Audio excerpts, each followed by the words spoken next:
سلام الله عليكم إخواني المتتبعين وعواشركم مباركة. المحكمة الأوروبية تعرقل تجديد اتفاقية الصيد البحري بين الاتحاد الأوروبي والمغرب، وإسبانيا وبولندا وليتوانيا ولاتفيا يتحركون بمعية المغرب لاستئناف هذا الحكم الصادر عن المحكمة الأوروبية بعد الدعوى التي رفعتها الجبهة الانفصالية البوليزاريو بحجة أن الصيد يشمل المناطق الجنوبية المتنازع عليها. غنشوفوا معكم تفاصيل هذا الخبر، ولكن رجاء قبل ما نبداو دعمونا بلايك تشجيعا لنا باش نواصلوا.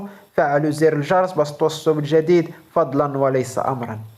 تحدثت صحف إسبانيا على أن مدريد تسارع الخطى من أجل تجديد اتفاقية الصيد البحري التي تجمعه مع المغرب، والتي ستنتهي في يوليوز المقبل. وقال وزير الفلاحة والصيد البحري لويس بالاناس أنه يأمل أن تصدر المحكمة الأوروبية قرارا نهائيا لصالح اتفاقية الصيد البحري بين المغرب والاتحاد الأوروبي، وعبر عن أمله في إلغاء الحكم الصادر في شتنبر 2021 والذي ينص على إلغاء اتفاقية الصيد البحري بين المغرب والاتحاد الأوروبي لكونها تشمل الأقاليم الصحراوية التي لا زال النزاع قائما عليها بين المغرب والعصابة الانفصالية البوليزاريو حسب تعبيره.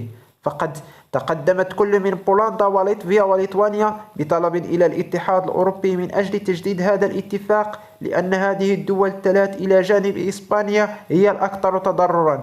ففي حالة عدم تجديد هذه الاتفاقية فإن 128 سفينة ستجد نفسها في عطلة، منها 93 سفينة إسبانيا و35 من الدول الأخرى الثلاث. ولهذا السبب قرر مجلس وزراء الفلاحة والثروة السمكية طرح موضوع البروتوكول المغربي الأوروبي للنقاش تحسبا لانتهائه في 17 يوليوز 2023.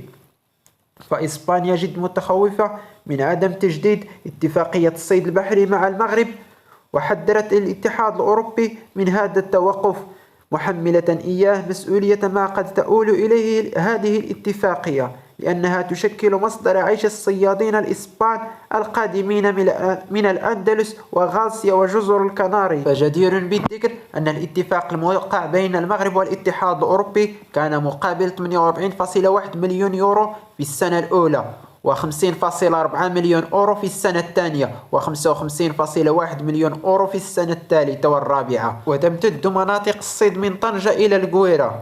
فرغم الحكم الأول الصادر عن محكمة العدل الأوروبية بخصوص الصيد في الأقاليم الجنوبية، إلا أن ما زالت هناك آمال في قرار استئناف هذا الحكم لصالح المغرب، لأنه حكم طائش وغير عادل. في نظركم ستتراجع المحكمة الأوروبية عن قرارها بمنع توقيع اتفاقية الصيد البحري بين المغرب والاتحاد الأوروبي والتي تشمل الأقاليم الجنوبية؟